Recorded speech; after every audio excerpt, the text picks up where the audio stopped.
Prezados alunos, bem-vindos novamente à aula de disciplina CIA 01, controle de operações de combate a incêndio, unidade 1.0, a aula de número 3, número 4. Continuamos a falar sobre a unidade 1.0, controle de operações de combate ao incêndio. Subitem 1.4. Risco das cargas, precauções necessárias e estudo de caso aplicando os princípios de sobrevivência.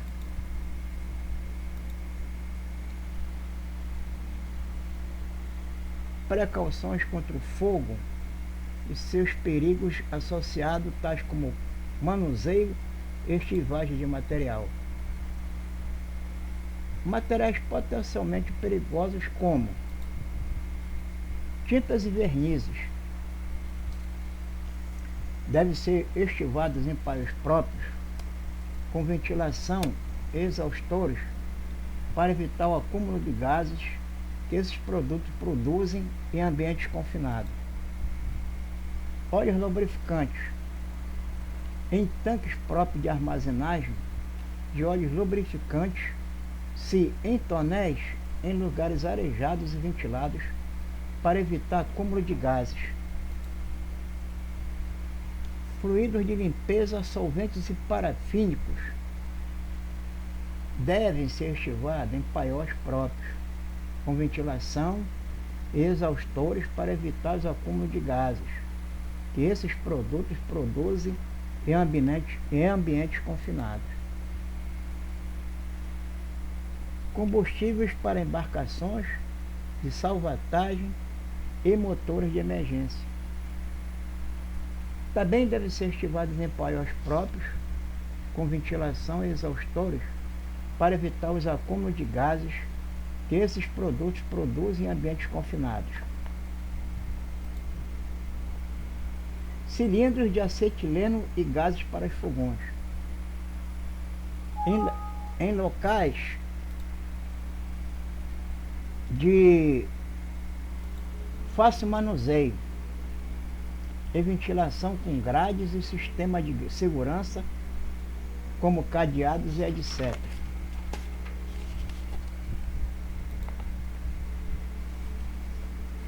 Áreas aprovadas para estivagem de materiais como 01.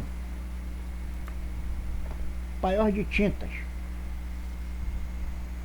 classificado e aprovado com ventilação forçada e exaustores e detetores de calor e fumaça, onde são estivados os latões de tintas para uso na manutenção do convés e superestrutura de máquinas do navio. Item 2. Paiol de convés, paiol do mestre, classificado e aprovado com ventilação forçada e exaustores e detetores de calor e fumaça, onde são estivados todos os materiais de marinharia, convés e cabos de amarração, para uso nas manobras de convés do navio. Item 3. Paiol de máquinas, classificado e aprovado com ventilação forçada e exaustores e detetores de calor e fumaça, onde são estivados todos os materiais de manutenção e sobressalentes, para uso na praça de máquinas do navio.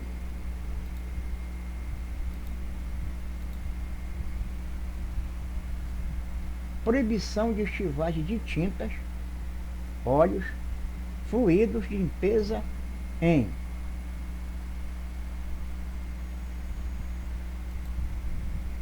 Item 1. Acomodações.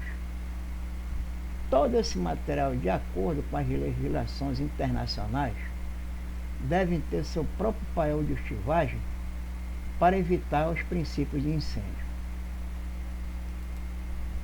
Item 02. Espaço de máquinas. Paióis próprios, para a guarda de materiais inflamáveis, de acordo com legislação em vigor, para evitar os princípios de incêndio. Métodos aprovados de manuseio de carga entre navio e terra, de modo a evitar: 01. Vazamentos. Antes de qualquer operação de carga e descarga, transferência e abastecimento, deve-se fazer, de acordo com as normas internacionais, um checklist de segurança operacional pelo oficial de segurança do terminal ou porto e oficial de bordo, para que sejam determinadas as condições de operacionalidade do navio e terminal, para garantir a segurança durante as operações do navio no porto. Item 2. Ignição por qualquer causa. Durante o checklist, verifica-se as condições das conexões dos mangotes operacionais no terminal e no manifold do navio, e se os cabos terras estão conectados, para se evitar a centelha eletrostática produzida pelos escoamentos dos fluidos líquidos nos mangotes do terminal ou do navio. Item 3. Abraso no transporte de materiais de terra para estivagem a bordo. Durante as operações de cargas perigosas em navios de carga geral, verifica-se também, por meio das legislações internacionais, a segurança durante o carregamento e a estivagem da carga no convés ou porão do navio, para evitar o abrasivamento ou atrito dos contentores ou caixa no cais do porto ou convés, porões das embarcações, para com isso evitar princípios de incêndio ou explosões. Precauções contra incêndios. As precauções contra incêndios usadas nos navios podem ser quanto: item A. As estruturas das embarcações. Quando de seus projetos e construções os navios já têm incluído uma série de medidas que dizem respeito à prevenção contra incêndio, tais como a divisão do navio em zonas verticais principais por limites térmicos e estruturais de acordo com convenções internacionais impostas pela IMO, que é a Organização Marítima Internacional. Item B. Aos equipamentos e sistemas de combate a incêndio. Em 1º de setembro de 1984, entraram em vigor as emendas ratificadas pelo Comitê de Segurança Marítimo da IMO, em 20 de novembro de 1981, ao SOLAS. Os requisitos de proteção contra o incêndio nos navios dessas emendas foram incorporados ao Regulamento de Proteção contra o Incêndio nos Navios Mercantes desde 1984. Item C. As medidas a serem tomadas. Para a prevenção de incêndios a bordo, devem ser tomadas medidas de prevenção com apoio das legislações internacionais e o apoio da administração do navio e terra, para se evitar condições de princípio de sinistros a bordo e melhoria operacional com segurança a bordo dos navios e terminais de terra. Item D. A organização. Uma boa organização por parte da administração de bordo e terra, com medidas preventivas e treinamento de acordo com as legislações internacionais, e uso de técnicas apropriadas, fará com que as operações de transporte de cargas no navio sejam feitas com segurança e, com isso, evite-se perda de vidas e prejuízo aos armadores e donos de carga e à vida humana. Item E. Aos procedimentos em situações especiais. Toda situação de perigo iminente de fogo requer procedimentos especiais de condução das operações de combate e equipes bem treinadas para enfrentar as dificuldades que a situação requer para a extinção e controle total do sinistro encontrado. Vamos agora ao subitem 1.5. Proteção estrutural e sistema de prevenção das embarcações mercantes, incluindo o sistema de gás inerte, prevenção nos navios de passageiros, equipamento de combate a incêndio, detalhando o procedimento necessário, testes e controles. Vou mostrar aí um link com a foto de um gerador de gás inerte a bordo dos navios petroleiros, próximo à praça de máquina.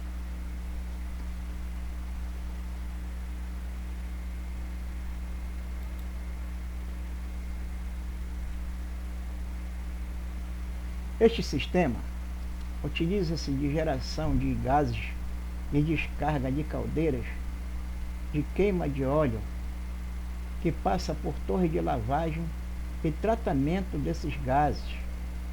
E após este tratamento, os gases são direcionados por meio de ventiladores para as redes de conexões com os tanques de carga do navio, onde são injetados para a parte interna dos tanques, fazendo com que a atmosfera interna fique inertizada, com valores de oxigênio abaixo de 8%, evitando assim que os tanques atinjam valores de misturas explosivas, ar mais gases explosivos, e fique dentro dos limites de explosividade.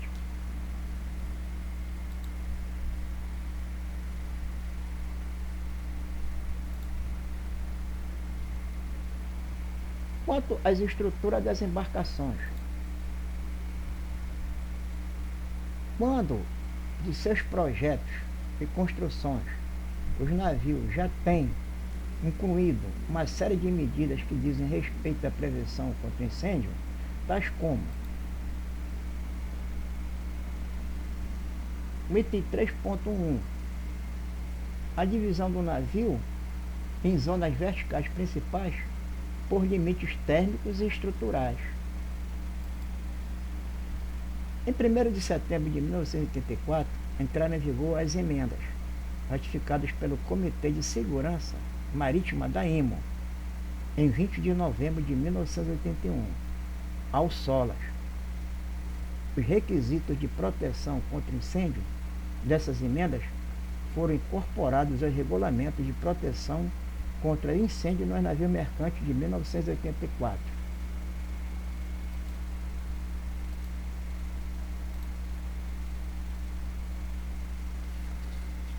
Foi a primeira vez que as medidas de prevenção, detecção e extinção de incêndios em navios mercantes foram incorporadas, juntas em um instrumento estatutário.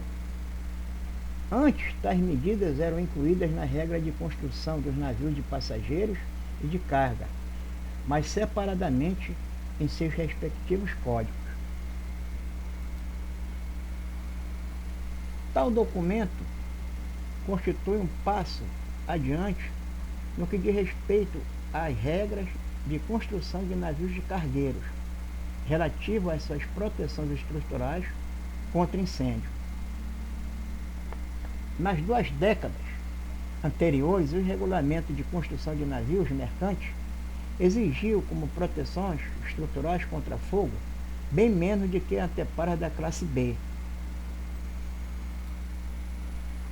Os melhoramentos das regras foram justificados pelo simples fato de não haver motivo para não oferecer aos tripulantes dos navios cargueiros a mesma segurança então existente nos navios de passageiros. Agora, para melhor entendermos as proteções estruturais de que tratam as regras supra-referidas, convém resumir o capítulo 2 Parte A da regra 3 do SOLAS.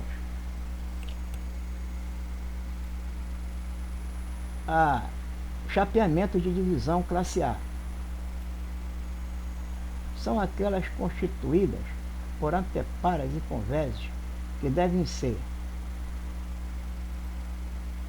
item 1, construídas de aço ou material equivalente. Item 2, convenientemente reforçadas, estanques à fumaça e às chamas ao longo de uma prova padrão de fogo de pelo menos 1 hora. Item 3, isoladas com materiais não combustíveis, aprovados de modo que a superfície não exposta não se eleve mais do que 140 graus e nem mais de 180 graus, em qualquer ponto, nos tempos de 60 minutos, divisão classe A 60, 30 minutos, divisão a classe A 30, e 15 minutos a divisão classe A 15, e 0 minuto a divisão classe A 0. As divisões de classe B deverão ser estanques à chama, ser construídas de material não combustível aprovado, inclusive seus materiais de fixação, ter grau de isolamento tal que a superfície exposta não se leve mais de que 140 graus, nem que a temperatura em qualquer ponto, inclusive qualquer junta, se eleve mais de 225 graus dentro dos seguintes tempos: 15 minutos, divisão classe B 15, 0 minuto, divisão classe B 0.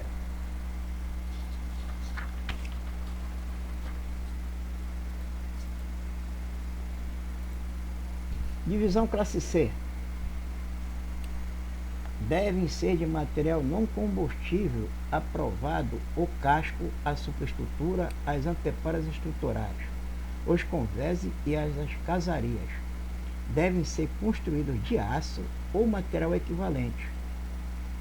Os limites da superestrutura e das casarias dos navios tanques devem ser isolados com padrão classe A 60. Zonas verticais principais e zonas horizontais. Nos navios que transportem mais do que 36 passageiros, o casco, a superestrutura e os convéses deverão ser subdivididos em zonas verticais principais por divisões da classe A 60. Nos navios que transportam não mais do que 36 passageiros, o casco, a superestrutura, as casarias, os acessos aos compartimentos habitáveis e os espaços de serviço deverão ser subdivididos em zonas verticais principais por divisões classe A.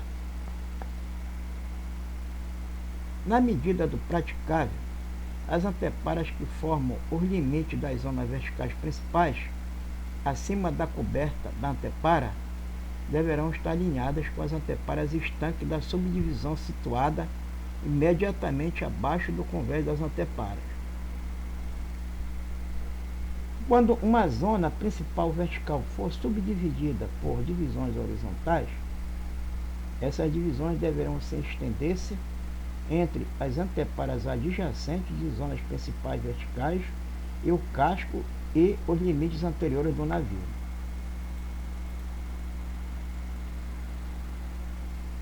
A proteção com gás inerte nos tanques de carga. Para navios tanque petroleiros de porte bruto igual ou maior do que 20 mil toneladas, a proteção da área de convés, dos tanques de carga e dos próprios tanques de carga devem ser feitas através de um sistema de espuma fixo e por um sistema fixo de gás inerte, de acordo com as regras 60 e 61 do capítulo 2-2, parte D da Convenção SOLAS, que também prescreve. O item A: todos os navios tanque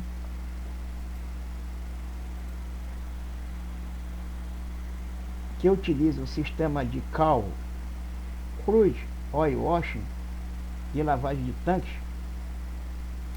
devem estar providos com sistema fixo de gás inerte e de máquina fixa de lavagem de tanques.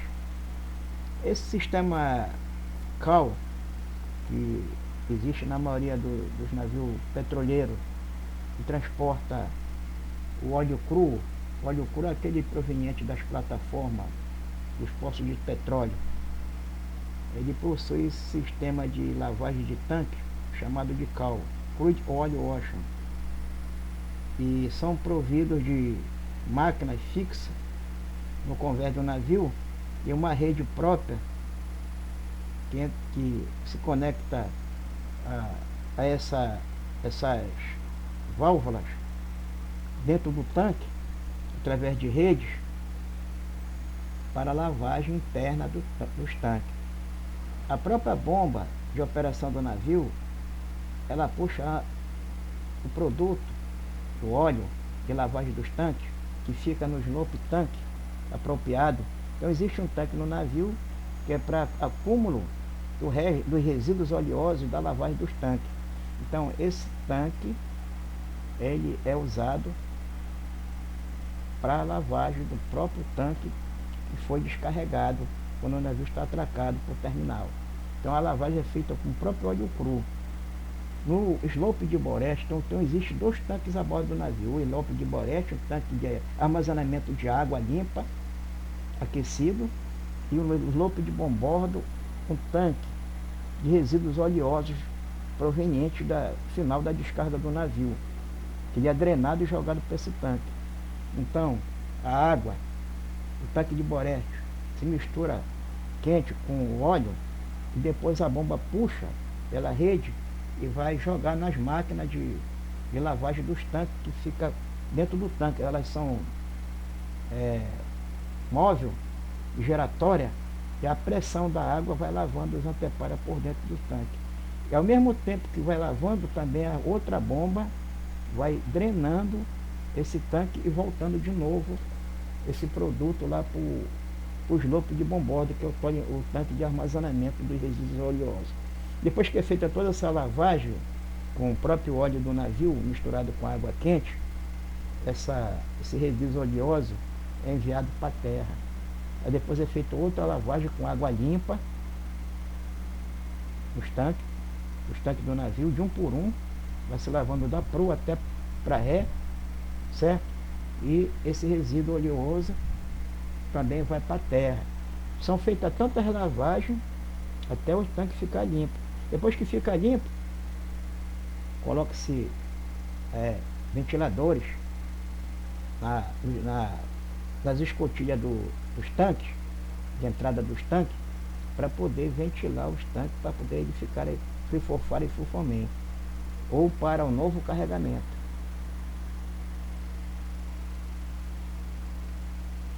Então toda vez que for o navio postaleiro ou fazer algum serviço dentro do tanque, nós temos que fazer esse tipo de lavagem.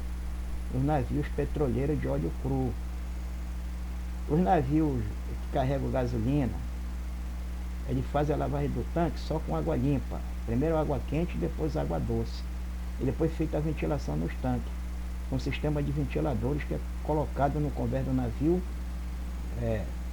para dentro dos tanques, né? Tem umas aberturas no convés do navio, que nós tiramos e colocamos ventiladores, e esses ventiladores eles são acionados por meio da água de pressão do sistema de combate a incêndio. A rede de combate a incêndio é conectada à mangueira que passa nesses ventiladores, e essa pressão da água faz com que as ventoinhas joguem ar para dentro do tanque, e outras elipses são abertas para poder sair aqueles gases de dentro do tanque que ficou. Então, por um lado, os ventiladores, por exemplo, lado de Boreste, você bota os ventiladores, ou então na parte de Vante, e as elipses do lado de ré, Boreste Bombordo, ficou aberta. E você bota os ventiladores na parte de Vante, Boreste Bombordo. Aciona os ventiladores e os gases saem das elipses do lado de ré. borete bombordo, entendeu? Então é assim que funciona a lavagem de tanque, tanto gasolina como do tanque, o navio de óleo combustível, de óleo cru. Só que a lavagem de óleo cru é com o próprio produto mesmo. Já da gasolina você usa água quente. É.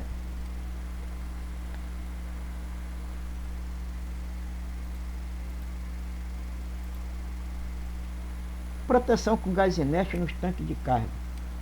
Item B. Todos os navios dotados de sistema fixo de gás inerte devem estar dotados de sistemas de medição de nível de tanque do tipo fechado, Closed Ullage System. Quer dizer, todos os navios de gás inerte, que tem o sistema de gás inerte, eles têm que ter esse tipo de medição de nível de tanque do tipo fechado. Quer dizer, existe um tubo chamado tubo de olagem, que é colocado um sensor. Esses tubos tem sensores. No convés principal tem os sensores ligados eletronicamente, né? Tipo assim, uma sonda radar. É como se fosse eletromagnético, né? Uma sonda radar.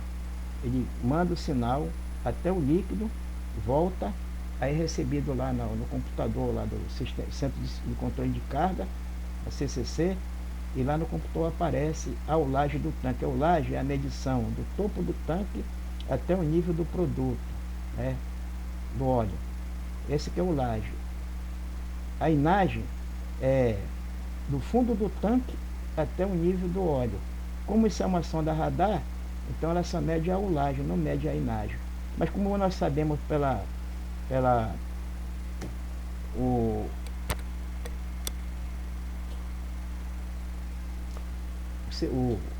plano do navio de arquitetura naval, sabemos as medições do tanque, a altura do tanque, a largura do tanque, o volume do tanque. Então é fácil saber pela olagem qual a altura que está o líquido. Você só diminuir a altura do tanque, pela inagem que deu, vai dar a altura do que está o líquido dentro do tanque. Aí pela essa altura você entra numa tabela que tem a bordo e vai ver o volume de carga que tem ainda dentro do tanque. Assim que é feita a medição do sistema de fechado de olagem lá no navio. Logo no computador, quando vem o sinal lá da sonda radar, que tem nos tanques, o sistema de fechado do Closed Ullage System, já aparece direto as medições do tanque e a quantidade de carga que tem a bordo. Quer dizer, em cada tanque, lá no sistema, lá no painel do computador, tem um desenho do navio, cada tanque sai os valores de cada quantidade de tanque que tem, volume metro cúbico, quanto tem cada tanque que está faltando para descarregar, ou quanto já carregou. Eu acho que agora deu para entender, né?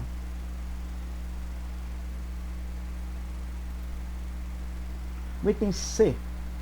O sistema de gás inerte supracitado deve ser projetado e operado de modo a tornar e manter a atmosfera dos tanques de carga e dos tanques de sobra, slope tanques, não inflamável durante todo o tempo, exceto quando tais tanques tiverem de serem desgasificados.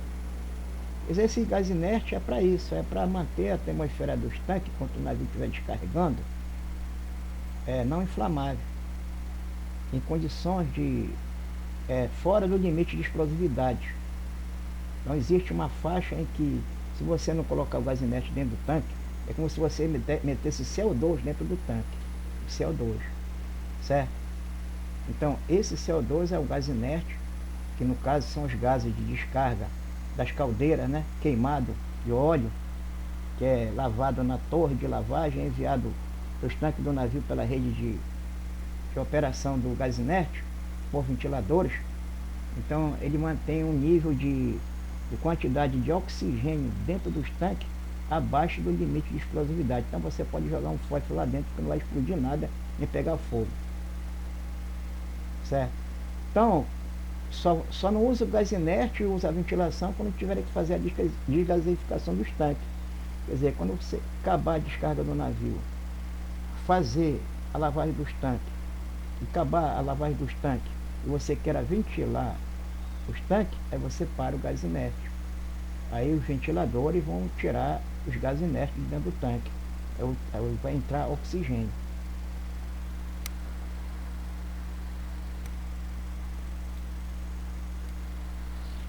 No caso em que o sistema de gás inerte foi incapaz de satisfazer a exigência operacional acima descrita, ter sido constatada a impraticabilidade de fazer reparo, então as falhas de descarregamento da carga de deslastro e limpeza de tanques só deverão ser retomadas quando as condições de emergência estabelecidas nas diretrizes para sistema de gás inerte, adotadas pelo Comitê de Segurança Marítimo, na seção 48 de junho de 1988, a MSC/387, tiverem sido cumpridas. Quer dizer, o navio no terminal, atracado, descarregando.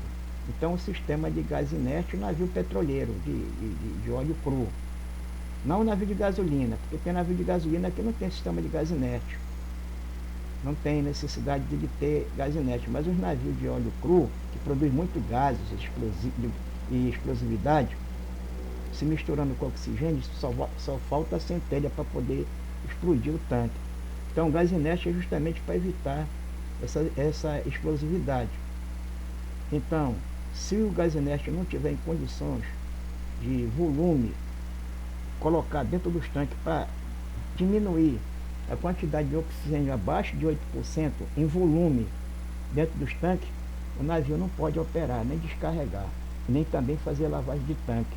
Vai parar toda a operação do navio, aí a empresa vai chamar uma firma para fazer o reparo no sistema de gás inerte, ou o próprio pessoal do navio, pessoal de máquina, mecânico, chefe, primeiro aí que o pessoal vai trabalhar mesmo. O pessoal tem que dar seu jeito para botar o navio em condições de operacionalidade com o sistema de gás inerte, porque senão o navio não vai operar. E tempo que o navio estiver no porto sem operação, é prejuízo para o armador. O navio está pagando a estadia no porto, no terminal. Então, quanto mais tempo demorar a operação de melhoria do gás inerte, a manutenção, para que ele volte a operar e botar uma atmosfera de 8% abaixo dos tanques de oxigênio, para evitar a explosividade, que é uma segurança operacional, um navio não opera. E às vezes, se for passar muito tempo, tiver outro navio lá fora, fundeado, e tem mais urgência de atracar, para poder levar os produtos dele lá para outro lugar, ou descarregar no porto, o navio desatraca, vai para o fundeio e o outro navio atraca. E só vai atracar de novo se tiver condições do sistema de gás inerte. Então o comandante passa essas informações para a agência, quando o navio estiver fundeado, e a firma for lá fazer o reparo do sistema de gás inerte, que o gás inerte já está operacional, que essa atmosfera dentro do tanque já está abaixo de 8%, e outro navio quando sair, o navio entra, atraca e começa a operação normal dele.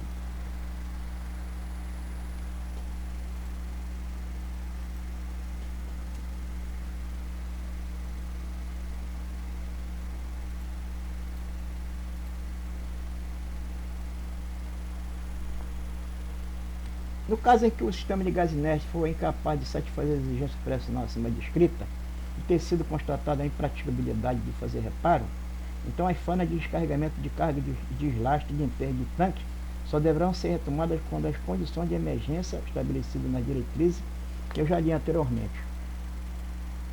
A proteção com gás inerte nos tanques de carga. Entender.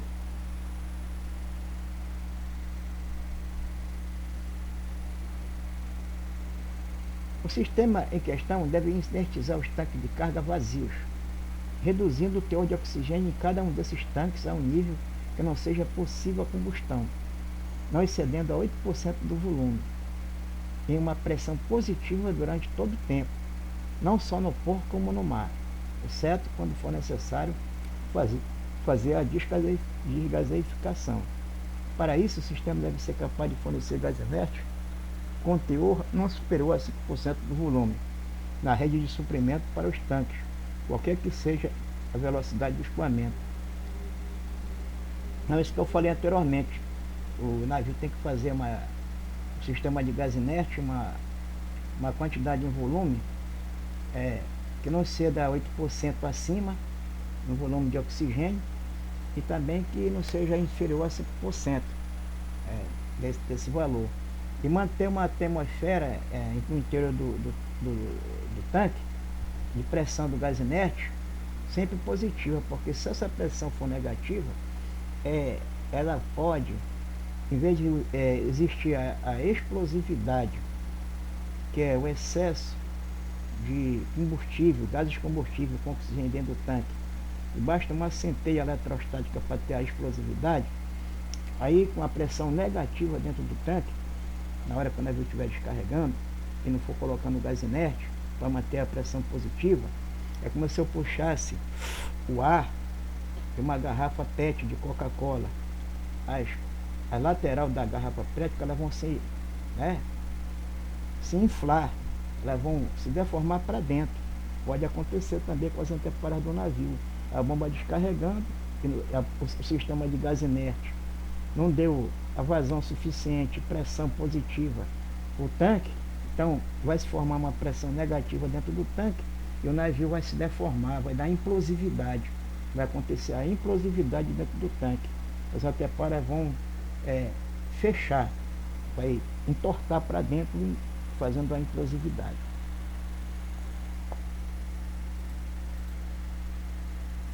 A proteção com gás inerte nos tanques de carga. VTE. O sistema deve ser capaz de fornecer gás inerte para os tanques no vazão e pelo menos 125% do volume máximo da vazão da descarga, de que o navio é capaz, expressa a unidade do volume. Quer dizer, o sistema de gás inerte tem que ser 125% acima do valor da descarga que o navio está operando. Então ele tem uma vazão lá de, vamos supor, 10 kg, então você vai jogar 125% de uma vazão dessa de 10 kg por hora, em cima desse valor aí, 125%. Então essa é a vazão que o gás inerte tem que ter. Tem que ser maior do que a descarga do navio, entendeu? 3.13. A existência de paiol específico para materiais combustível. 3.14. O uso de materiais à prova de fogo, retardante de chama. 3.15. O uso de terra da corta-chama e outros dispositivos que previnem contra a propagação do fogo. E na operação de um navio petroleiro com aquele checklist que eu falei anteriormente, é verificado todos esses itens aqui que faz parte da checklist de operacional de segurança. Essa tela corta-chama é uma tela que tem na boca de olagem do convés principal, onde se faz a medição manual. Quer dizer, num navio petroleiro dificilmente se faz a medição manual, mas no caso necessário que os tanques estiverem vazios e com uma atmosfera sem oxigênio, limpa de gases de explosividade, você pode arriar uma sonda manual e tirar essa tela corta-chama que fica protegendo essa boca de olagem onde se arria a sonda, para evitar uma centelha cair dentro do tanque e se tiver com os gases inflamáveis vai explodir. Então a tela corta-chama é para isso, é para evitar a explosividade dentro do tanque. E alguma centelha ou fogo entre dentro do tanque pela essa boca de olagem, que é a boca de medição a quantidade de líquido em volume que tem dentro do tanque através de trena metálica. Existe o tubo de medição de olagem que é eletrônico, já falei que é a sonda radar, e tem também essa sonda, esse tubo de sondagem que é manual. Caso a sonda radar deu fora, você pode fazer a medição manual também, desde que não tenha condições de explosividade. E a tela corta-chama é para proteger, justamente para evitar que o fogo entre lá dentro do tanque. 3.13. A existência de paiol específico para materiais de combustível. 3.4. O uso de materiais à prova de fogo, retardamento de chama. 3.5. O uso de telas corta-chamas e outros dispositivos que previnem contra a propagação do fogo, já foi falado. 3.6. As normas de construção da rede principal de incêndio, ou seja, diâmetro e pressão. Quer dizer, toda a rede de operação do navio, ela tem que ter um diâmetro e pressão de acordo com o volume do tanque e a pressão da bomba para descarga, ou a pressão da bomba de carregamento lá do terminal, quando está carregando, porque quando o navio está carregando o navio petroleiro, quem vem a pressão é lá do terminal. Então o terminal tem a pressão nominal que o navio vai operar, e o navio tem que ter a construção da rede principal de abastecimento para os tanques de carga para segurar aquela pressão, é claro, porque é muito mais valor que ela pode suportar essa pressão dessa rede de carga do navio operacional do que a pressão que vem de lá. Que a rede não pode estourar e sair poluindo os mares aí, entendeu? Então, o navio é construído dentro das normas de construção e segurança operacional para fazer o carregamento e descarregamento no porto e o abastecimento ou a lavagem de tanque.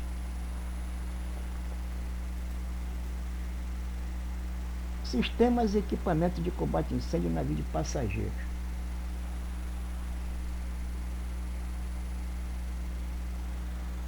Vou passar aqui um link de um vídeo sobre combate de incêndio em navios mercantes em geral. Este vídeo trata-se de como se combater incêndio utilizando-se dos equipamentos fixos de ralon ou CO2 a bordo do navio. Quais os procedimentos iniciais que deve ter a tripulação em um princípio de incêndio, o acionamento do sistema à distância e procedimentos finais de equipe de busca e avaliação para a conclusão dos relatórios do final da FAI. Vamos ver o videozinho aqui.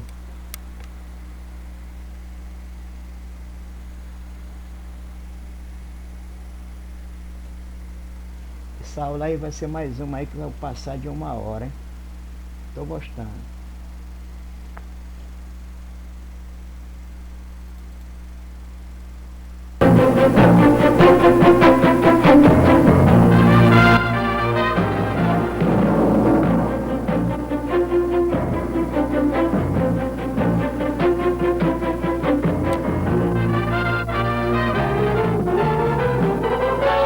Antigo, mas é bom. A imagem não está muito boa, mas dá para assistir, dá para entender aí o básico, pelo menos aí, do combate ao incêndio. Fire aboard ship is a tragic threat, a serious concern of every officer and crew member.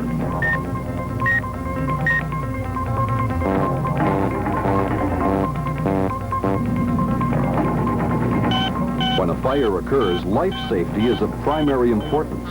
But protection of valuable property, equipment, and cargo is another reason fire must be rapidly controlled.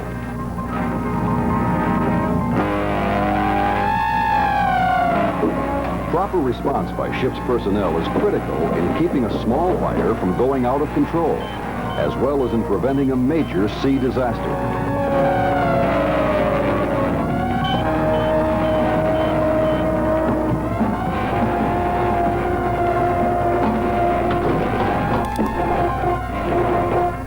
To help provide adequate protection from fire, all marine vessels have some kind of fire suppression equipment. Sistema fixo de Many ships CO2. are equipped with systems that use carbon dioxide as the extinguishing agent. Other types of shipboard systems use water, dry chemical, or foam agents. Recently, however, a new fire suppression system was developed using Halon 1301, an agent that offers a number of advantages over other agents. This is a typical Halon 1301 fire suppression system being installed aboard a large tank vessel. The system includes several supply tanks of Halon 1301 agent.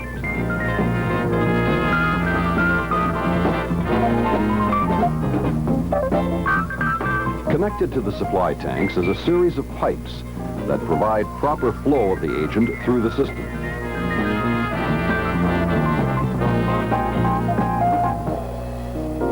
Discharge nozzles are positioned in the hazard area.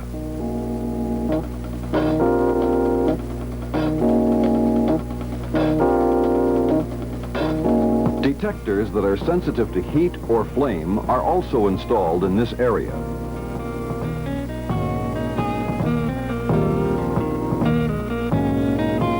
The system is connected to remote actuators located at the main exit of the protected space. Almost all fires start small, but they don't remain small for long. Seconds count in a fire emergency. What steps would you take if you were the crew member discovering a fire such as this? Knowing that a Halon 1301 fire suppression system is installed aboard your vessel, the first instinctive action may be to activate the system. But wait. Let's discuss the proper action to take in any potential fire emergency and learn why it is important to take action in the correct sequence. The first step you should take when there are indications of a fire is to investigate. Your purpose should be to determine for certain that a fire is burning, where the fire is located, and the likely source of fire. Once the fire is located, the second step is to immediately notify the bridge. Report the location of the fire and a brief description of the condition. Then, decide whether to fight the fire manually with hand-portable extinguishers or to actuate the Halon 1301 fire suppression system and evacuate the area. Obviously, common sense must be used in reporting a fire which can easily be extinguished, such as a smoldering trash can. But if any doubt exists, report the fire first. Let's assume that you have decided to fight the fire with a hand-portable extinguisher. This action should only be taken if you have received training in the proper use of extinguishers available in the fire area. Should the attempt at first aid extinguishment prove unsuccessful, then the third step is to again notify the bridge that you have been unsuccessful and request permission to activate the Halon 1301 system. The Halon systems are not automatic and must be operated manually. The system is activated only when the bridge gives its approval. Approval from the bridge is necessary because when the fire suppression system is activated, the main propulsion and ventilation for the vessel are automatically shut down. The general alarm is also activated by the bridge. There are two types of actuation systems, a mechanical type and a pressure-operated type. In both cases, they are located near the exit of the protected area. The mechanical type has two separate manual pull boxes. Both pull boxes must be activated in order to discharge the agent in the fire area. To activate the system, break the glass with the small hammer chained to the side of the pull boxes. Next, pull the handles firmly toward you. Be certain both pull box handles are pulled. The system can also be activated locally at the large twin-tank carbon dioxide pilot cylinders by pulling the cylinder release lever, then opening the stop valve.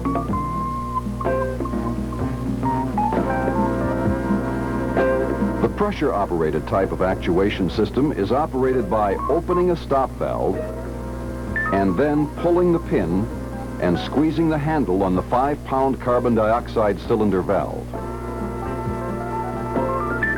Local actuation of this system is accomplished by removing the ring pin and then pulling the cylinder release lever, then opening the stop valve. Once the system is actuated, the alarm system will be activated. From the moment the alarm sounds, there is a 60-second delay before the Halon agent is discharged. This allows enough time for crew members to evacuate the area and for the ventilation systems and internal combustion machinery to wind down.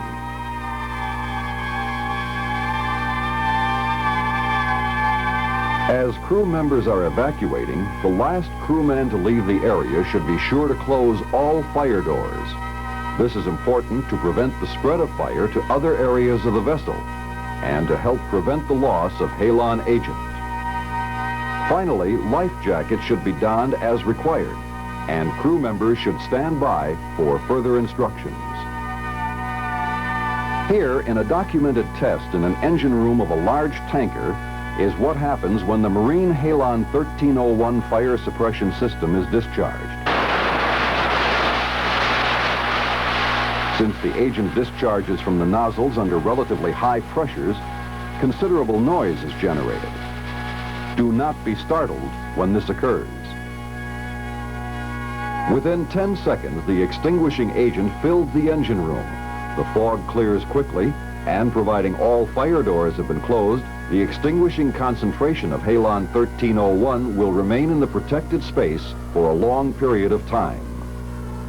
Should you be caught within the space during or after discharge of the Halon 1301 gas, do not smoke cigarettes, cigars, or pipes. There is no need to panic, as the agent in this amount is not toxic to human life. Even so, prolonged exposure to Halon 1301 is not recommended, and you should always wear self-contained breathing apparatus when intentionally entering the space. Now, let's see the same test repeated with real fires.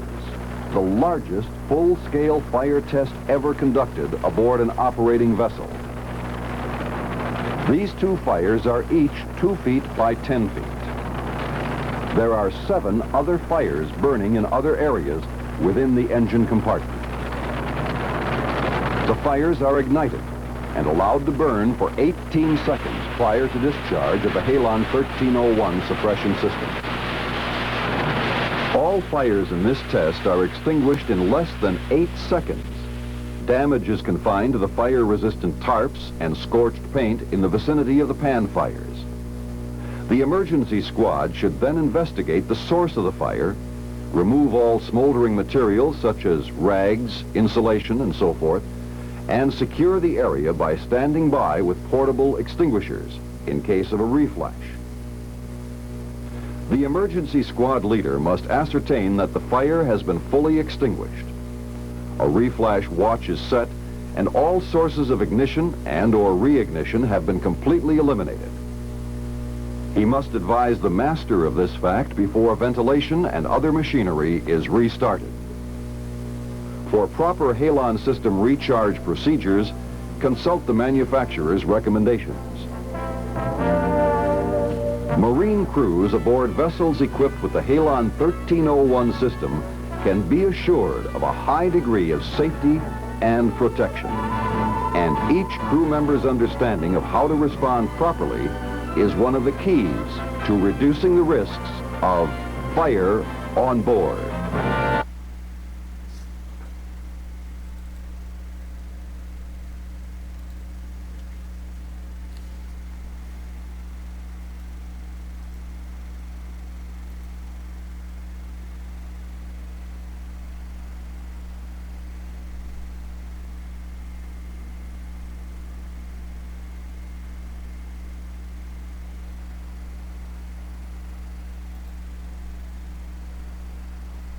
Os navios de passageiros devem ser bem dimensionados de acordo com a quantidade máxima de passageiros que o navio pode transportar. A quantidade suficiente e a distribuição eficiente de acordo com as do capítulo 2-2 da Solas 74, a página 140. Vou ter aqui um link do Word, do PDF, o uso do PDF. Você vai ver vai até a página do Solas, ao Solas, para você, o aluno, ler essa página 140 que fala sobre a respeito de material e a quantidade suficiente que é usada a bordo de navio de passageiro. Então, aqui o Solas é que faz as divisões e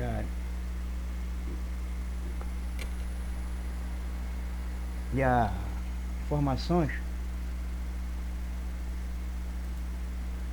das quantidades de equipamento de combate a incêndio e abandono que o navio tem que ter de acordo com a sua capacidade de passageiros a bordo, comprimento, boca, deslocamento, tudo. Então está aqui no capítulo 2, fala sobre construção, a página 140, capítulo 2/2, construção, proteção contra incêndio, detecção de incêndios e extinção de incêndio. Então tudo nesse capítulo /2 você vai aqui, vai passando aqui para baixo com o mouse, aí você vai vendo lá embaixo lá no Solas. Eu passei lá para a plataforma do IAD, o regulamento do Solas, né, da convenção Solas, está lá no diretório para você baixar para o seu computador. Eu vou fazer pergunta do Solas lá na plataforma do IAD, a parte de questionamento, dos questionários lá, no final de semana.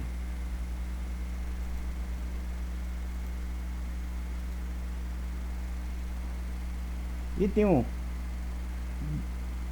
Todos os tipos de extintores de incêndio, inclusive do sistema fixo, móveis e portátil, que o navio deve ter de acordo com o capítulo 2, Solas 74, que diz a quantidade de equipamento, de acordo com a capacidade do navio, de passageiros ou tripulação que o navio tem, a dotação desses equipamentos para o navio. Isso é feito no estaleiro pelas sociedades classificadoras. E também tem as inspeções da saída do navio do estaleiro para verificar se ele está cumprindo com a regra do Solas e com a Convenção Internacional. Item 2. Dos hidrantes e dos mangotes. Tipo de hidrante, quantidade dos mangotes para combate a incêndio. Item 3. Da necessidade de distribuição correta dos expliques. Se tiver sistema de explique o navio, como tem navio químico e navio de gás, também a regra do Solas, o capítulo 2, fala sobre isso aí. Item 4. Das proteções individuais contra incêndio. O item 5, o item B, a necessidade dos arranjos de instalações para suprimento de pó e água, incluindo os de emergência. O item C, a alocação de espaço sujeito à detecção automática de incêndio. E todo navio tem que ter o compartimento que tem que ter o sistema automático de detecção aí, de combate a incêndio, do tipo aí o detetor de fumaça, detetor de calor. Tem que ter esses espaços sujeitos a essa situação aí de combate a incêndio. Item B, a instalação de controles de emergência. Também outro item que é regulado aí pela Convenção do Solas.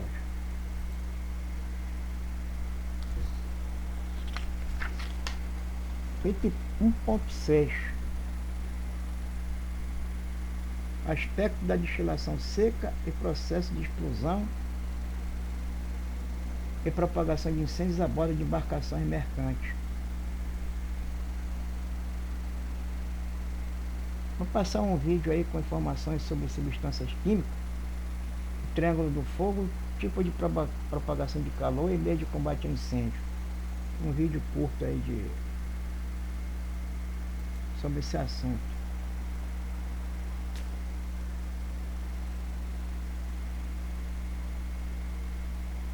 Destilação seca é o processo de combustão de um material inflamável queima com uma quantidade de oxigênio suficiente para haver uma completa combustão.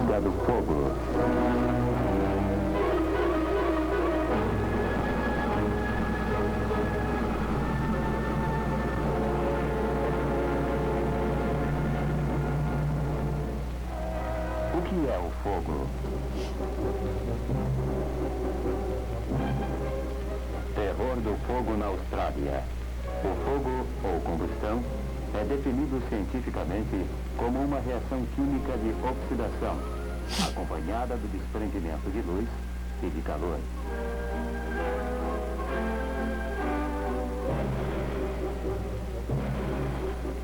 Em teoria, desde um pequeno fogo controlado a um incêndio que se apresente fora do controle.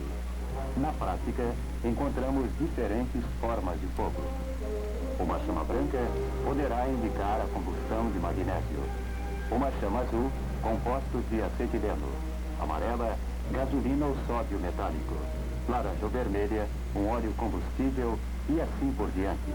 A fumaça pode apresentar diferentes cores também. Um bombeiro experiente pode ser capaz de reconhecer a partir das cores das chamas e da fumaça a presença de substâncias particulares e deve ser capaz de avaliar as condições sob as quais elas estão em combustão. Na prática de combate a incêndio, os incêndios são agrupados em 4 classes.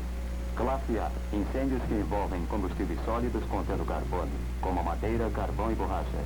Classe B, incêndios que envolvem combustíveis líquidos e inflamáveis, como petróleo e seus derivados. Classe C, incêndios que envolvem equipamento elétrico energizado.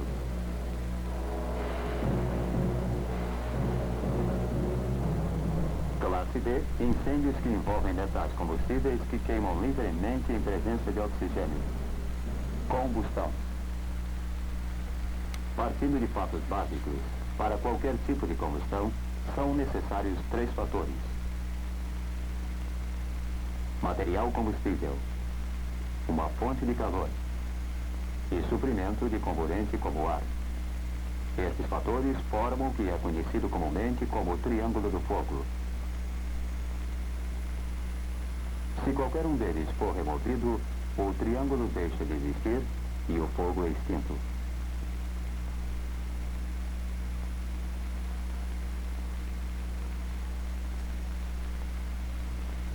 Vamos considerar primeiramente o material combustível. Ele pode estar sob forma sólida, líquida ou gasosa. Mas em qualquer caso, ele é constituído de matéria, isto é, algo que possui peso e ocupa um lugar no espaço.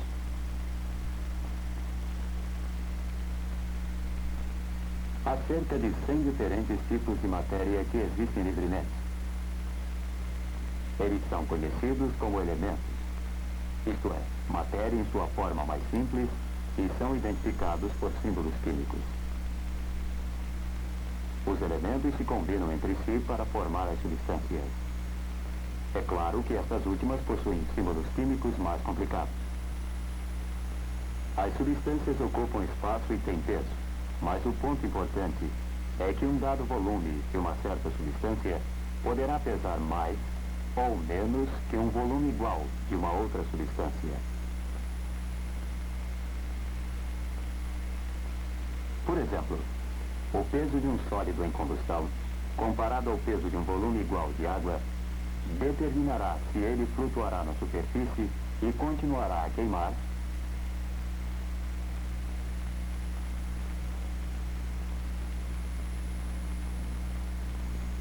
ou se ele pode ser coberto com água e as chamas serem extintas.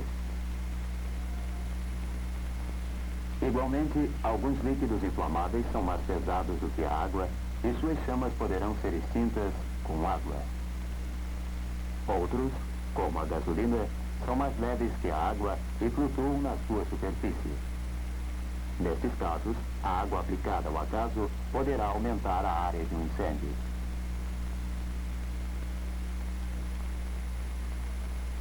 Do mesmo modo, o peso de um gás ou vapor comparado com o peso de um volume igual de ar determina se o gás subirá para o topo de uma sala ou edifício, como o gás do carvão,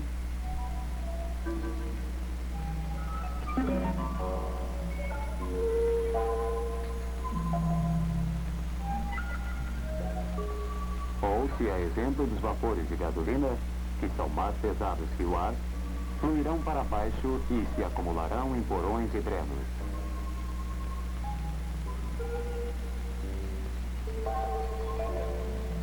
Os pesos relativos são, portanto, uma consideração importante no combate ao fogo.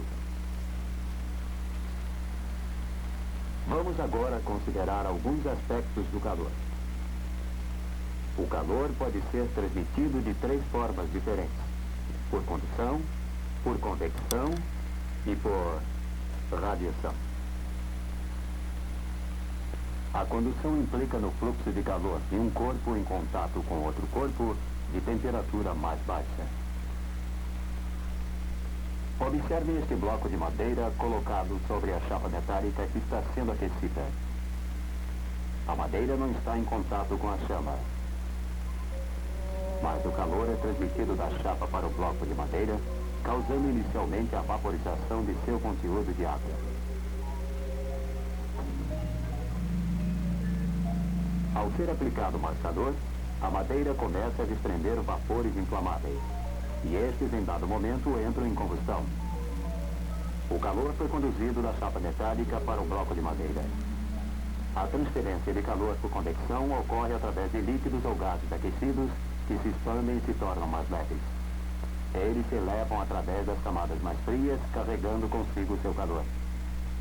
A circulação do corante nesse frasco, contendo água em aquecimento, mostra-nos o comportamento de uma corrente líquida de convecção.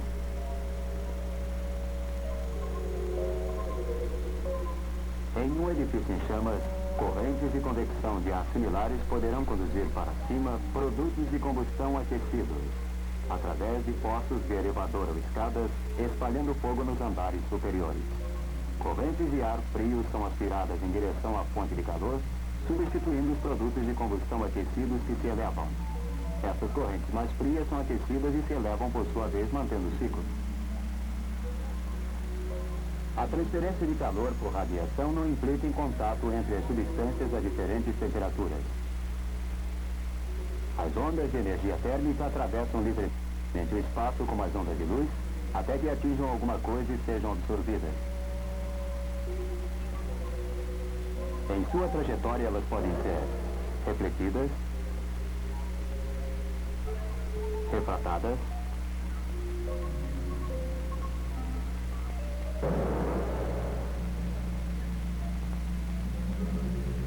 ou transmitidas. Mas somente quando elas são completamente absorvidas é que ocorre um aumento significativo na temperatura. Vejam, por exemplo, essa folha de papel colocada abaixo de uma chapa metálica que é aquecida por cima.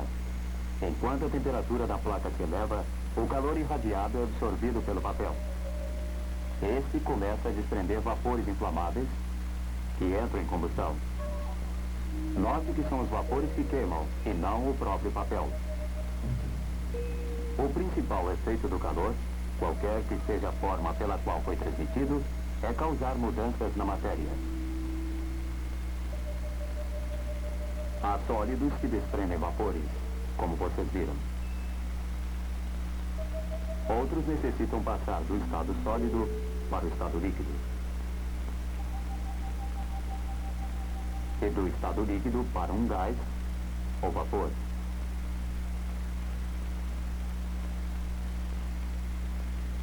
Uma demonstração simples mostra aparas de madeira e um tubo de ensaio aquecido no queimador. Enquanto a temperatura é elevada, os vapores inflamáveis são desprendidos das aparas. Estes vapores podem entrar em combustão na boca do tubo. Como vocês veem, a chama é produzida a alguma distância das aparas. O carvão se comporta de uma maneira similar, o mesmo papel como vimos anteriormente. A maior parte dos sólidos, contudo, necessita de ser convertida em líquido antes de começar a desprender vapores. Vejamos, por exemplo, uma vela comum. Quando ela é aquecida, a parafina é derretida e flui para o pavio. Com o calor da chama, ele desprende um vapor inflamável, ressuprido por mais parafina derretida da vela. Se um pavio for abafado, os vapores aquecidos continuarão a subir e poderão entrar novamente em ignição a uma distância mais acima do ar. Quando se trabalha com líquidos inflamáveis, deve-se ter em mente 3 fatores básicos. Ponto de fulgor, ponto de combustão e temperatura de autoignição. O ponto de fulgor é definido como sendo a temperatura mínima na qual um líquido inflamável libera vapores em tal quantidade que, misturados com o ar em uma proporção correta, eles podem entrar em combustão pela ação de uma fonte externa de ignição. De uma maneira estreita, essa definição não implica na continuidade da combustão após o fulgor. Mas no caso dos líquidos mais voláteis, como a gasolina, o calor da ignição inicial poderá ser suficiente para gerar mais vapores, e a combustão persistirá após a retirada da fonte de ignição. Nestas circunstâncias, o combustível já alcançou seu ponto de combustão. A temperatura de autoignição é alcançada em um ponto ainda mais alto no termômetro, no qual os vapores desprendidos de uma substância aquecida irão, quando misturados com o ar, entrar em combustão por sua própria energia. Vocês veem aqui 4 frascos abertos contendo combustíveis líquidos que estão sendo submetidos à mesma taxa de aquecimento. Temos a gasolina, óleo combustível, óleo lubrificante e óleo de cozinha. Se inicialmente aproximarmos uma chama dos óleos frios, não observaremos nenhuma reação. A gasolina, contudo, entra imediatamente em combustão. Os seus pontos de fulgor e combustão estão, na verdade, abaixo da temperatura ambiente normal. Vamos então acender os queimadores sobre os frascos e deixá-los aquecer.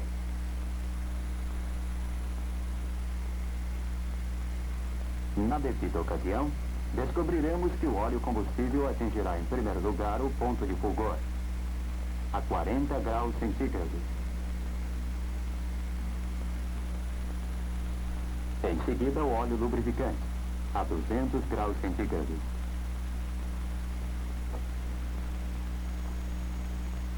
E finalmente este óleo de cozinha, a 240 graus centígrados. Notem o amplo campo de variação do ponto de combustão. Extinguimos as chamas, deixando que as amostras sejam aquecidas.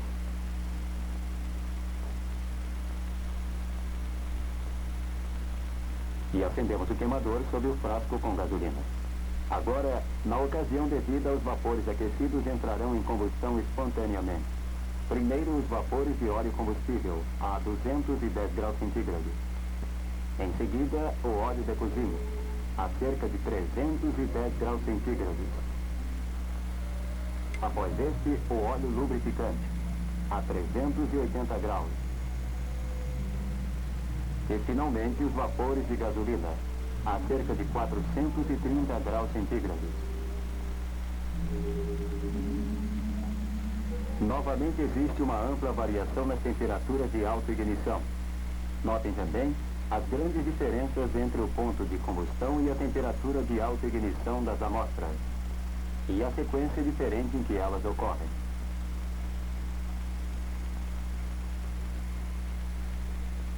Observem, em particular, que a gasolina possui o mais baixo ponto de fulgor e a mais alta temperatura de autoignição.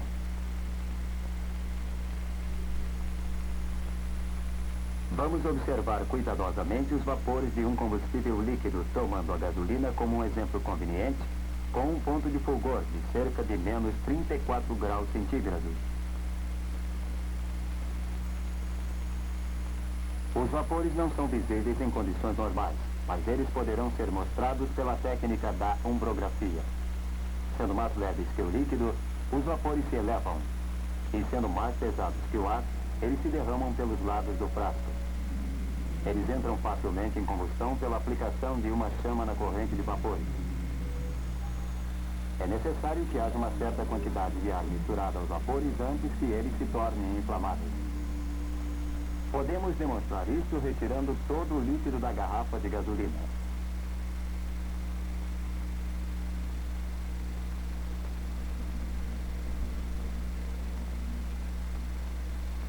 E depois, despejando do frasco apenas o vapor da gasolina, misturando-se com o ar, ele novamente entra facilmente em combustão.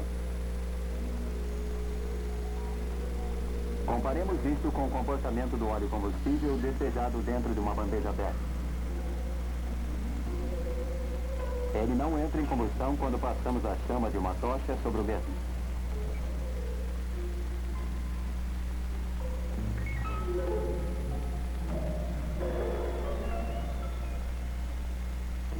Contudo, se ao óleo combustível for misturado um pouco de gasolina,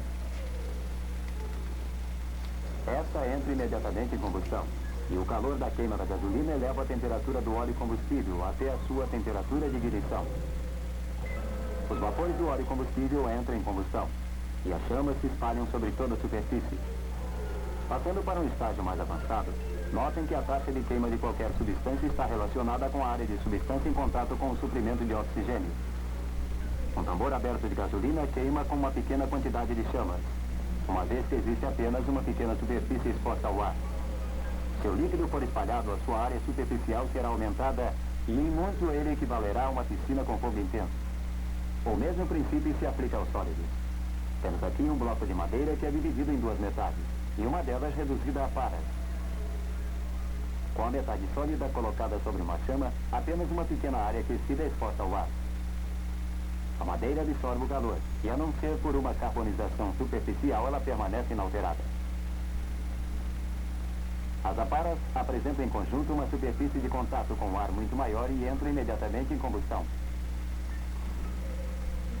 Com uma maior concentração de oxigênio, a reação se torna ainda mais pronunciada. Um pouco de lã de aço aquecida em uma chama produz apenas um brilho avermelhado. Mas se esta lã incandescente for colocada no interior de um frasco contendo oxigênio, ela queimará violentamente. Um outro exemplo da ação do oxigênio pode ser observado em um maçarico oxacetilênico. Estando aberta apenas a válvula do acetileno, não se observa nenhum efeito de corte da chama sobre uma viga metálica. Ao ser aberta a válvula de oxigênio, a temperatura da chama se eleva quando o acetileno se mistura com oxigênio sob pressão. O aumento no calor da chama provoca a fusão de uma seção do metal e a viga é cortada. Para ilustrar o papel desempenhado pelo oxigênio na combustão, eis aqui um recipiente de plástico, coberto, quase totalmente cheio com gasolina, possuindo uma pequena camada de ar no seu interior. No interior do frasco existe um ignitor elétrico. Ao se produzir uma centelha no ignitor, não ocorre combustão. A mistura é muito rica, isto é, não há ar suficiente no tanque para produzir uma mistura inflamável. Suponhamos que esvaziamos o recipiente de gasolina quase totalmente. Agora a mistura estará muito pobre. Isto é, há oxigênio em demasia no tanque para a quantidade de vapor de gasolina. A produção de centelha no ignitor novamente deixa de produzir a combustão. Neste nível, contudo, a mistura é adequada para a combustão. Uma centelha do ignitor produz uma reação explosiva. Enquanto a cobertura é queimada, mais ar é admitido e os vapores se queimam com mais intensidade. Existe realmente uma faixa de proporções entre vapores combustíveis e ar, onde uma mistura se torna inflamável. Isso é conhecido como faixa de inflamabilidade e cada substância possui a sua própria faixa de mistura.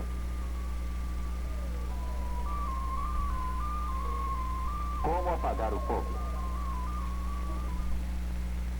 Como vimos no triângulo do fogo, a extinção é obtida por qualquer um desses três métodos.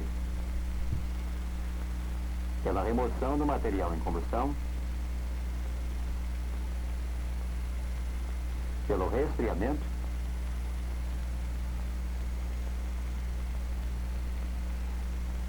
ou pela eliminação do suprimento de oxigênio. A remoção de material de um incêndio é uma linha de ação óbvia quando as condições o permitem, especialmente quando lidamos com combustíveis sólidos. Em incêndios em líquidos combustíveis, a combustão pode ser limitada fechando-se a alimentação de combustível. Ou, no caso de incêndios por circuitos elétricos, pelo desligamento do circuito. Se se pretende extinguir um incêndio por resfriamento, a despeito das muitas técnicas modernas desenvolvidas no combate a incêndios, o uso de água ainda é o mais simples, e o resfriamento o mais eficiente método para lidar com incêndios de um modo geral. Para seu maior aproveitamento, a água deverá ser lançada no centro do fogo, de modo que a maior quantidade possível entre em contato com o fogo e seja transformada em vapor. Um jato pleno de água dirigido para uma superfície aquecida produz apenas uma pequena quantidade de vapor, ao passo que a mesma porção de água aplicada sobre forma de grande quantidade de elementos maior.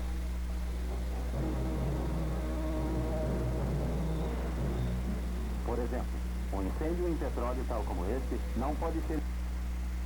Parar o vídeo aí que ele está dando probleminha aí. Vou passar adiante.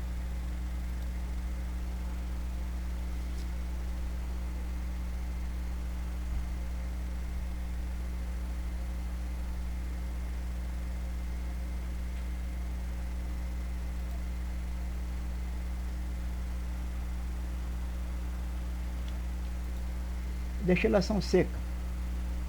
Como foi falado, é o processo de combustão onde o material inflamável queima com uma quantidade de oxigênio insuficiente para haver uma completa combustão. Um exemplo da destilação seca é a queima do carvão. A sequência de eventos que se exemplificam os perigos de uma destilação seca são: item 1, há um incêndio em um compartimento fechado. Item 2, por insuficiência de oxigênio, nesse ambiente certos materiais ali existentes se aquecem, se inflamam, mas não queimam completamente. O item 3, a súbita abertura de um acesso a esse compartimento, nessas condições, introduz certo suprimento de ar.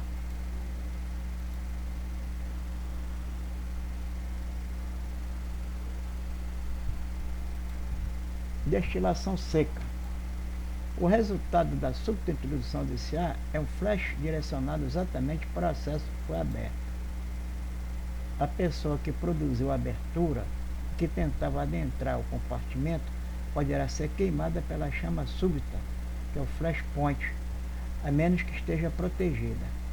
Os perigos da destilação seca podem ser minimizados através do resfriamento externo do compartimento fechado, está incendiando com mangueiras e muita água.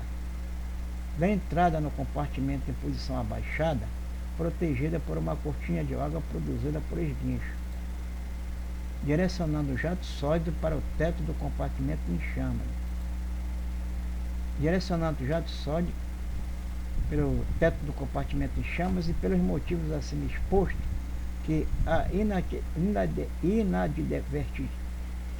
inadvertida, inoportuna e precipitada ação de entrar em compartimento fechado, quando observado que ali há fumaça, sem as devidas providências descritas acima, é total e enfaticamente desaconselhado.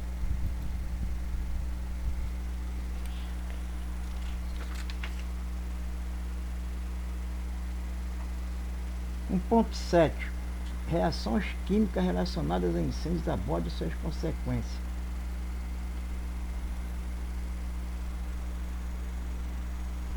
Reação química é o efeito causado quando certas substâncias, reagentes, na presença de outra ou outras, também reagentes, produz substância ou substâncias, produtos, com características química, física e organolépticas. Deu um adendo aqui nessa organolépticas. Vamos ver o que quer dizer isso aqui, ó. Essa palavra aí. Meio estranha, né? Mas tem a ver com a parte do combate a incêndio.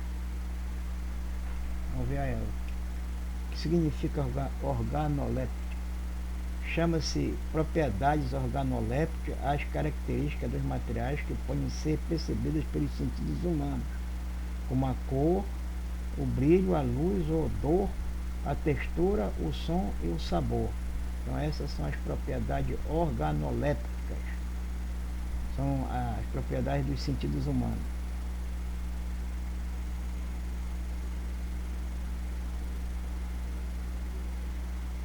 Vou deixar aqui o link do Word, a definição da palavra.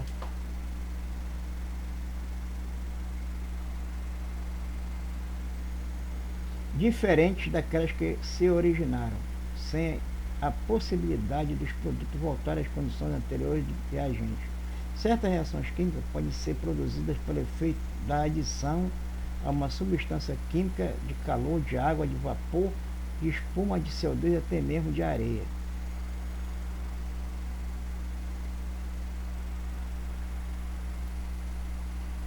Efeitos. Reações químicas relacionadas a incêndios a bordo e suas consequências. Entre os mais diversos efeitos produzidos por uma reação química estão a produção de gás inflamável, a explosão,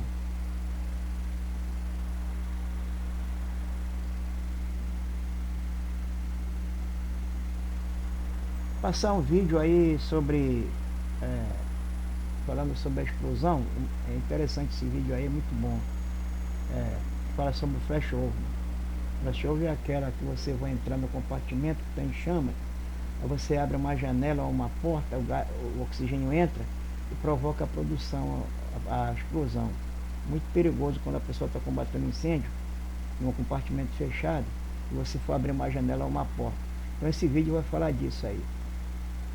Também não está muito bom o vídeo, mas dá para você entender bem aí o verdadeiro objetivo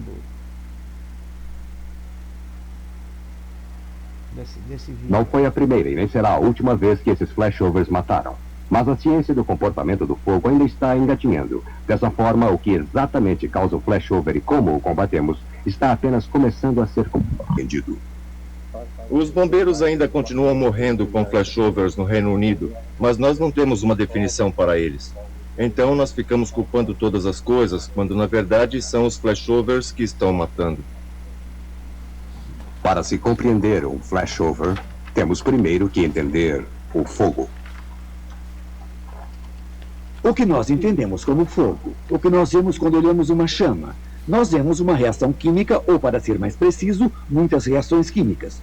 Todas acontecendo ao mesmo tempo, e o que vemos é a liberação de energia. Mas existe liberação de energia na forma de radiação térmica, e algumas na forma de radiação visível que podemos ver. Numa vela, a energia na forma do calor proveniente de um fósforo começa a derreter a cera no pavio. Quando esta esquenta, formando longas cadeias de hidrocarbonetos, as moléculas de carbono e hidrogênio se rompem e são levadas pelo pavio através de ação capilar, passando como vapor para o ar. Quando esse vapor sobe na chama, ele fica mais quente e se decompõe ou rompe novamente, reagindo violentamente com o oxigênio atmosférico, produzindo água, óxido de carbono e mais calor. Os átomos de carbono excedentes, ou fuligem, absorvem parte desta energia e liberam a luz amarela que nós vemos. O calor remanescente é irradiado de volta na vela, fazendo mais cera derreter. Não é o pavio ou a vela que está queimando, mas o gás que a cera quente está liberando. Ele reage com o ar numa reação em cadeia aparentemente simples. Quase todos os materiais, madeira, plantas, metais e até seres humanos, se comportam desta forma. Uma vez tendo a energia de calor suficiente e oxigênio, eles se rompem para produzir fogo. Acho que conhecemos o fogo há muito tempo. Um tempo muito longo, 10.000, 100.000 anos. Temos convivido com ele todo esse tempo, mas foi só nos últimos 100 anos que nós começamos a questionar o que é o fogo, e quais são as regras que o fazem acontecer e como podemos usar essas regras para nos proteger. As regras se tornaram conhecidas como o triângulo de fogo.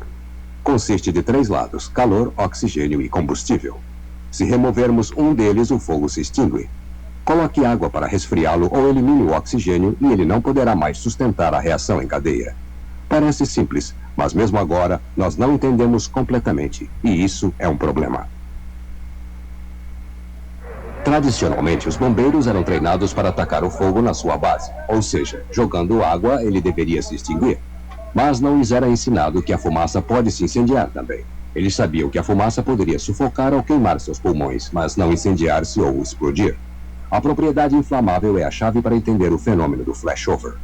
Ponha fogo numa poltrona e o calor liberado decompõe a espuma ou tecido mais rápido do que ele pode queimar. A fumaça carregada de combustível sobe para o teto. Na medida em que a fumaça fica mais quente, os 3 lados do triângulo, combustível, oxigênio e agora calor, se juntam e a fumaça, finalmente alcançando seu ponto de ignição, pega fogo. É isto que alguns chamam de um lean flashover. Quando o fogo agora percorre o teto, ele irradia calor para baixo, que por sua vez decompõe tudo que é combustível. Se houver uma fonte de oxigênio de uma porta aberta ou se uma janela quebrar, então toda a sala vai se incendiar. Tudo ficará em chamas. Mas se a sala estiver vedada e bem isolada, então não há novas fontes de oxigênio disponível e o fogo, sem um dos lados do triângulo, extingue-se. Repleta de combustível e calor, a fumaça permanece lá como um animal engaiolado, esperando que alguém abra a porta ou quebre uma janela para alimentá-lo. É isso que os bombeiros chamam de backdraft. Na escola de bombeiros Sando, na Suécia, eles podem demonstrar isso na prática. Esta caixa poderia ser também um cômodo da casa. Se eu colocar propano na caixa, ele fará o papel do gás. Bem, essa é uma situação que às vezes os bombeiros enfrentam. Leva cerca de 10, 15, 20 segundos, eu quero dizer minutos, até que sejam chamados. Então, quando chegam, eles entram no cômodo para procurar o fogo. Está muito escuro lá dentro. Daí eles abrem a porta e entram. O tanque cheio de propano simula um cômodo fechado depois que o fogo acabou com o oxigênio. Mesmo assim, existe uma fonte de ignição. O gás foi incapaz de incendiar-se.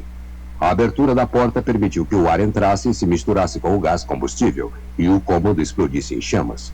Agora, o fogo entra no ciclo e esgota o oxigênio disponível, e depois se apaga até que entre mais ar. Os bombeiros dizem que o fogo está respirando.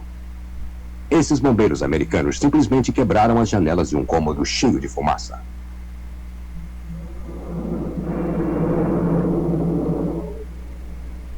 Eles tiveram sorte de não morrer.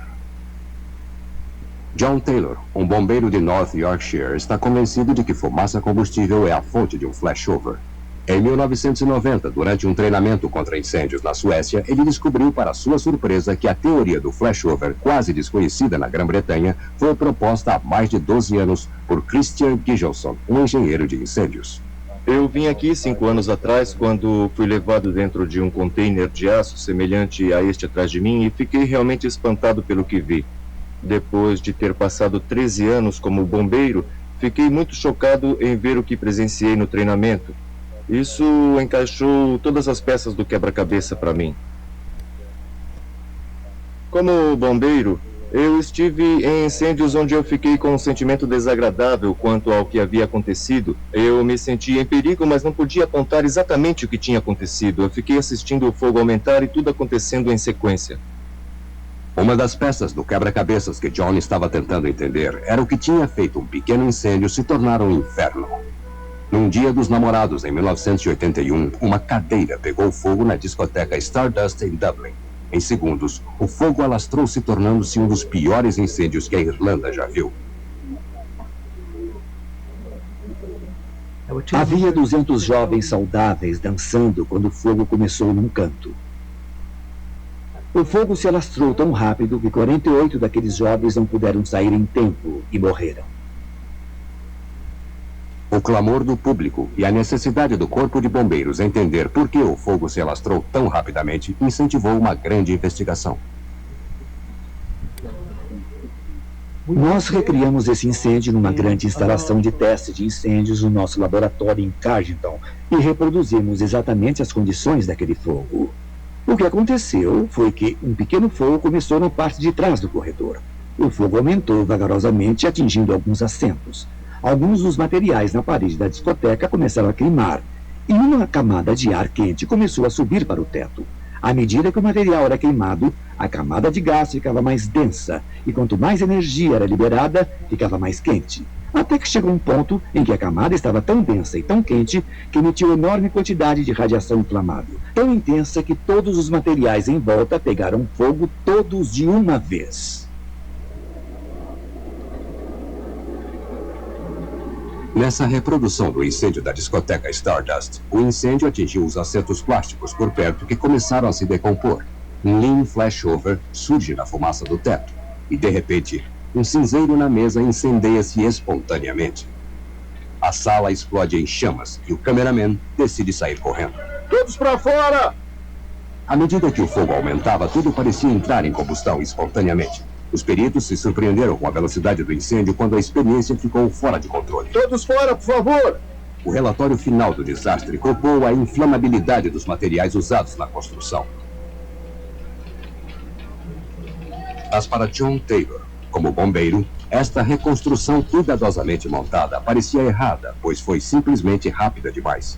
Ao construir somente parte da sala, os cientistas deram ao fogo oxigênio ilimitado e uma rota de fuga da fumaça. Uma parte crucial do quebra-cabeças de como o fogo se alastrou estava faltando. Mas na Suécia, ele começou a ver qual era essa peça.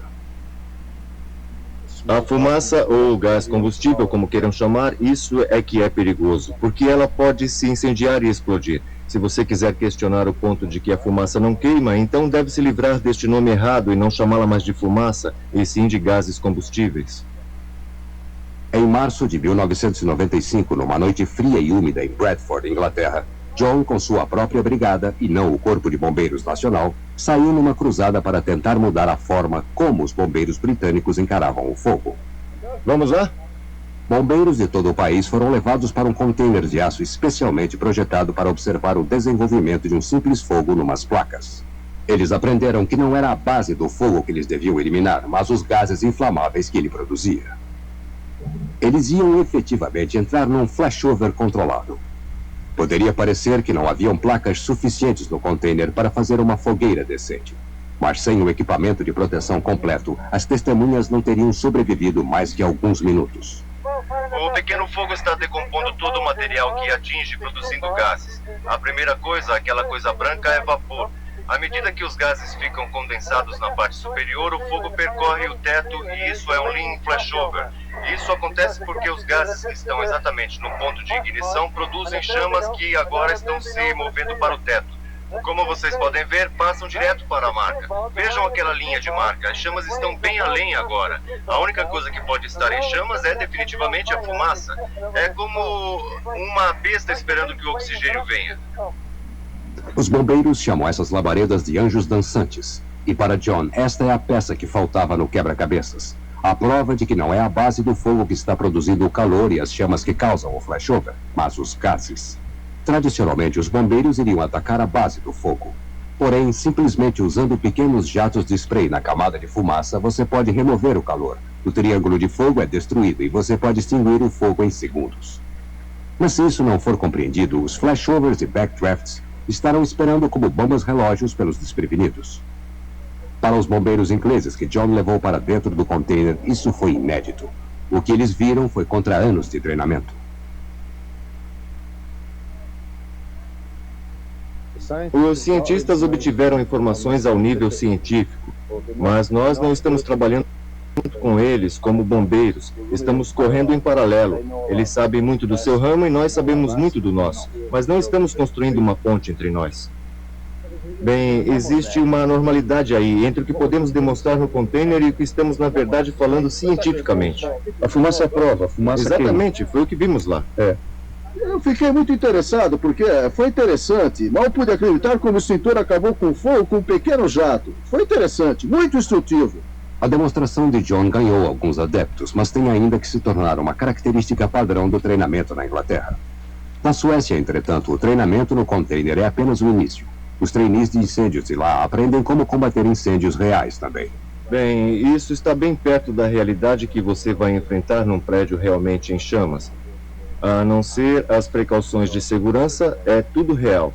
E o que é bom é que é um degrau a mais a partir do treinamento no container, onde você pode descrever ou determinar, eu poderia dizer, o que coloca lá dentro. Você pode colocar tantas placas quanto quiser ou menos. Aqui você tem variáveis dentro de um compartimento em que você não está, não sabe contra o que vai lutar. E novamente é a barreira psicológica que o bombeiro tem que superar. É trabalhar com medo. Você deve treinar com medo. Antes dos bombeiros suecos começarem, eles concordaram em deixar John Taylor demonstrar tudo em que ele acredita ao colocar fogo numa poltrona onde seria a casa de alguém. Testando, 1, 2, testando, 1, 2. Tudo bem. Desejo-me boa sorte enquanto se despede. As equipes de resgate ficam de prontidão só para prevenir. Mesmo a experiência de John não é suficiente contra a natureza imprevisível do fogo. Certo, eu vou colocar a máscara agora ajustando na roupa. Você deve fazer isso com muito cuidado, porque não pode ter qualquer pedaço, qualquer parte da sua pele exposta, porque se deixar terá uma queimadura imediata, certo?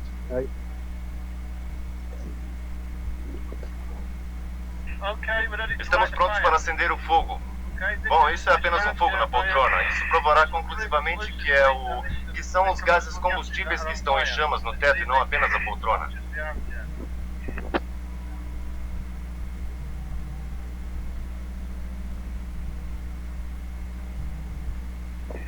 O que vemos à medida que o fogo aumenta é que o objeto está se decompondo.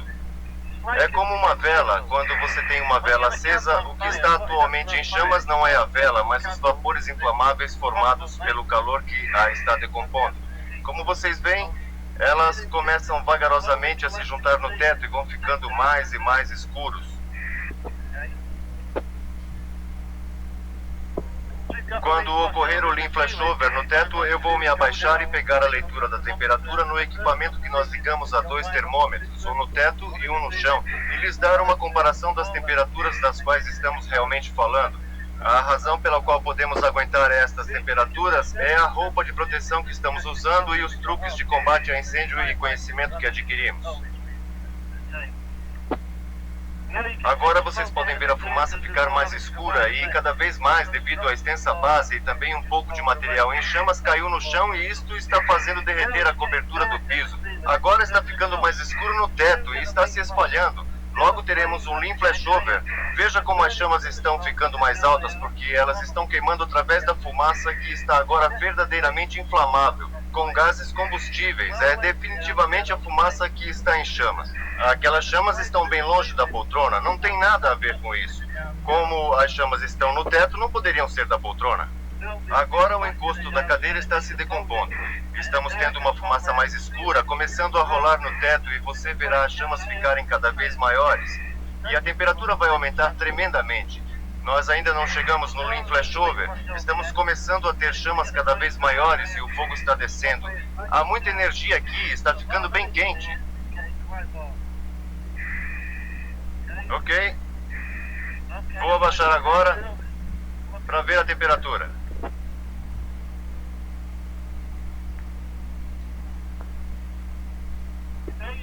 Olhem lá o lean flashover no teto.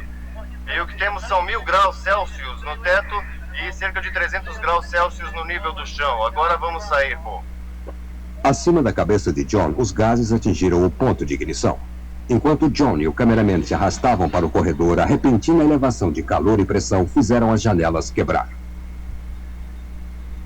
Todos bem? Vocês viram com que rapidez aquelas chamas desceram? Nós estamos realmente num incêndio. O fogo está no teto e está saindo pela porta agora. Nós fechamos a porta e vejam o fogo no quarto.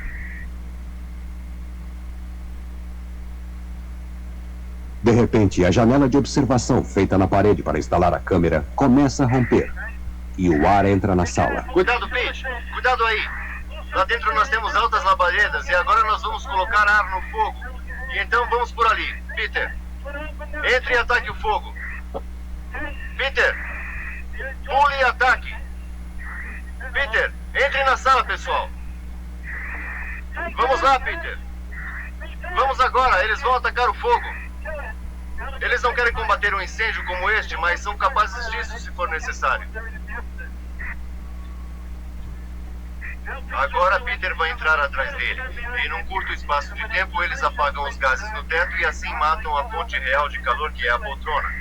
Mas tem que ser tudo bem treinado, praticado e coordenado. Você tem que agir com instinto. Você não tem tempo para pensar. Você deve fazer instintivamente e saber exatamente o que está acontecendo na sala. Então você deve saber como agir, conhecer o script. Eu preciso descansar agora. Desde o momento em que John ateou o fogo, levou apenas 5 minutos para que a sala fosse destruída. Sem equipamento de proteção, ele provavelmente teria morrido em 3 minutos. Mas atacando os gases e não a base do fogo, a brigada de incêndio sueca apagou o fogo em segundos. Desta vez todos os bombeiros vão entrar. Eles vão evacuar os gases da sala usando o princípio Venturi. Usando um dispersador de serração dentro do cômodo e apontando-o para fora, e assim direcionando toda a fumaça para fora da sala. Um jato de água de alta pressão cria uma área de baixa pressão no local, como um trem de metrô saindo da estação. O ar entra para equalizar a diferença. Aponte o spray para fora da janela e isso escoará a fumaça em questão de minutos. Como veem, a fumaça se escoa em questão de minutos.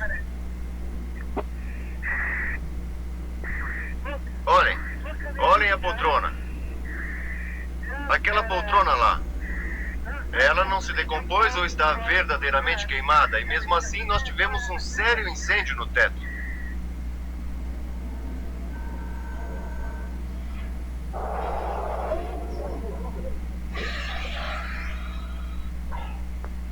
Bem, assim é melhor. Como vocês viram, nós tivemos definitivamente um lean flashover no teto e, neste caso, ele queimou metade da porta. Isso não é normal. Normalmente só teria queimado a parte de cima da porta antes que o fogo no teto se extinguisse devido à supercarbonação, isto é, muita fumaça na sala usando oxigênio. O motivo de queimar assim não foi uma situação normal, pois nós tínhamos uma janela de plástico para filmar e infelizmente a vedação saiu e entrou mais ar do que deveria. E outra coisa para lembrar para pessoas que tiverem incêndio em casa: se a porta estiver aberta à noite e isso acontece, você viu a extensão do fogo, como se espalha rapidamente e sobe as escadas. Então você deve fechar as portas que dão para a sala de estar à noite, se puder. Lembre-se, sempre feche sua janela, isso abafa o fogo até os bombeiros chegarem. A outra coisa é nunca abram a porta. Vocês viram o que aconteceu quando a porta foi aberta. Jamais abra a porta porque vai apenas alimentar o backdraft que o atacará. Os instrutores suecos vão agora começar a pôr fogo no resto da casa. Depois de 10 semanas, os trainees terão permissão de atacar cada cômodo à medida que o fogo progride. Antes que trabalhem num incêndio real, eles aprenderão a observar os sinais de aviso de flashovers e backdrafts potencialmente fatais. Eles aprendem a olhar a concentração da fumaça, a observar mudanças repentinas de temperatura e esfriar os gases sobre suas cabeças. Nós não falamos sobre fumaça na Suécia, falamos de gases combustíveis. Você pode, por exemplo, comparar o LPG, o petróleo que está evaporando. Nós os treinamos para lidar com gases o tempo todo, a torná-los não inflamáveis, porque se você entrar numa casa ou num apartamento e não fizer nada, você pode de repente estar num flashover. E não há razão para ficar lá, porque você só vai se queimar todo. Este treinamento é muito importante porque achamos que você precisa treinar os bombeiros. É estar o mais próximo da realidade durante o treinamento. Daí, quando ele estiver no incêndio real, sem quaisquer acidentes de qualquer tipo, ele vai se identificar, vai sentir-se confortável e agirá da forma como foi treinado. Se você nunca treinou numa situação real de incêndio, terá que aprender com acidentes reais. Você pode talvez perder sua vida. Desde 1984, quando começamos este treinamento de flashover, nós não tivemos nenhum acidente fatal com os bombeiros.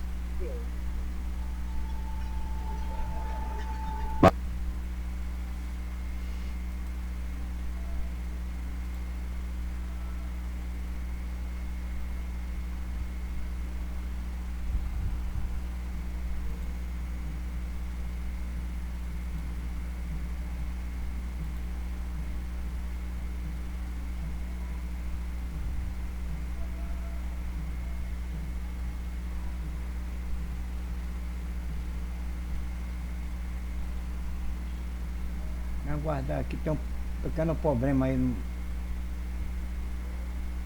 no sistema.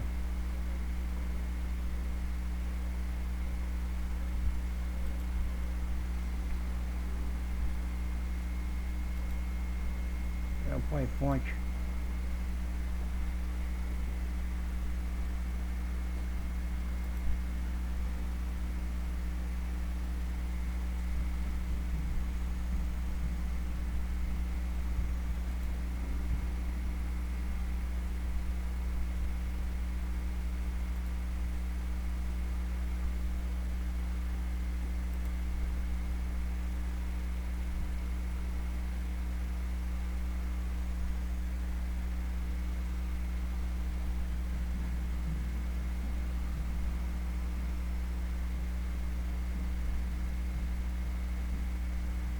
Vamos ver se volta aqui.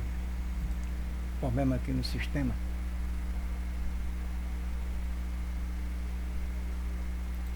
Tem que gravar o vídeo tudo de novo.